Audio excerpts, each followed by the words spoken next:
So given that I have not picked up the camera in nearly a week, I guess the surprise is actually going to be in this video. So today we're getting a delivery, and this delivery is going to be coming on a pallet.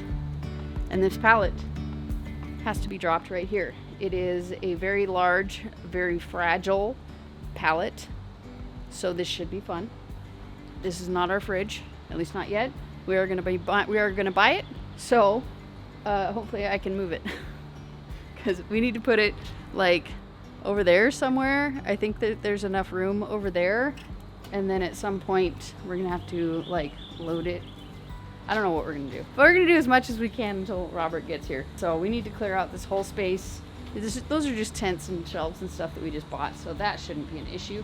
But we need to get her done. As it turns out, I just got a call from the delivery company, and they will not be here until tomorrow. They also have a very weird restriction. They will not actually deliver it inside.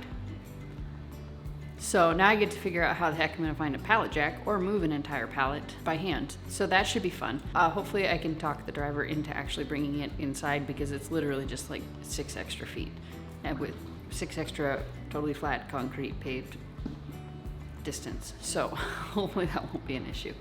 But it is time for kimchi. We are going to get started on day number 1 of kimchi.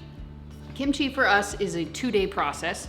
And the first day is just cutting up the Napa cabbage, the daikon radish, and the apples and letting them soak in a very, very salty salt brine overnight in the fridge. And then we usually, if we have the time for it, we process a lot of the other ingredients, because this first part is really pretty quick. So, I mean, it really, for 8 batches, it takes maybe 3 to 4 hours. Tomorrow is when it takes a lot of time.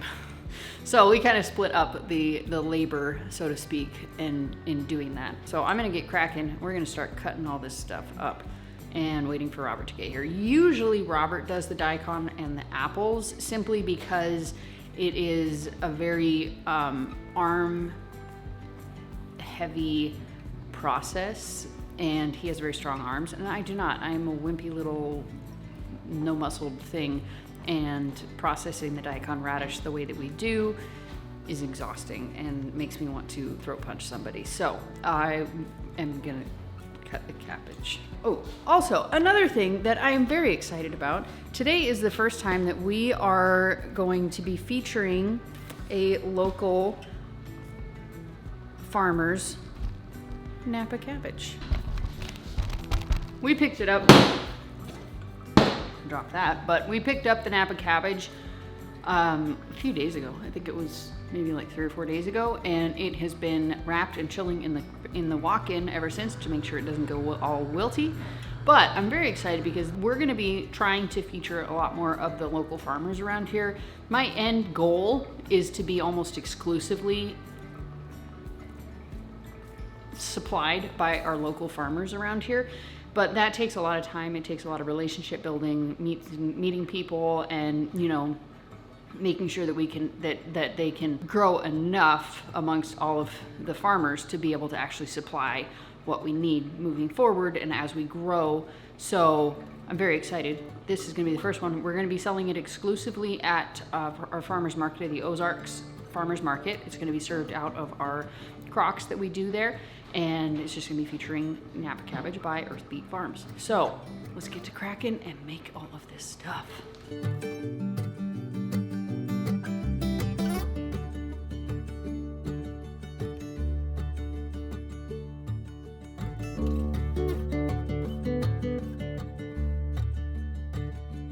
So we've run into an issue that it's not really an issue, but it is still an issue. We ended up getting significantly more weight of cabbage than we ordered. So the thing is I still have a case and a half of Napa cabbage, but I'm out of our buckets. These buckets, by the way, we do not ferment in them. These buckets are simply, like, we use them for various things, but one of the things that we use them for is for the brine soak in the walk-in. There's no fermentation that goes on in here. There's no acids that form. It is simply just an overnight salt brine to, if you don't do that, it'll be too soggy, too wet, and it'll be mushy. So we soak these in a brine overnight, and so that's what we need. And food grade buckets do exactly the same thing. So I need to go and pick some up. Thankfully they have them right down the road. I just called, they have them.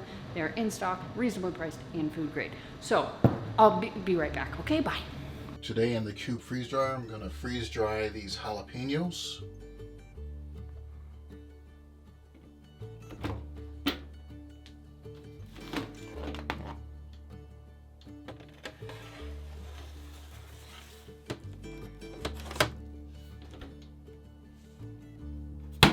We also got this energy meter right here that's attached so that we can tell how much power is being used.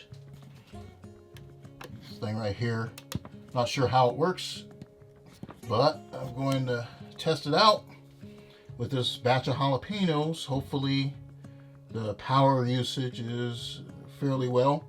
I'll report that back to you later.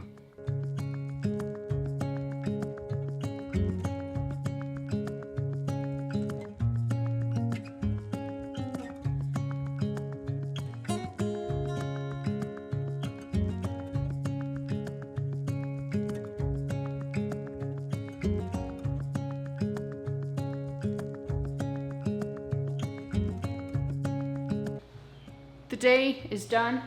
Robert got all of the stuff labeled that needed to get labeled. I got all of day 1 of kombucha done, and tomorrow we're gonna come back in a new video because I need to end this video because it's been going on for like a week. Don't get your hair in the tube. So that is the plan. Tomorrow is actually a very big day, and I'll share that with you in the next video. So in the meantime, peace out, sauerkraut.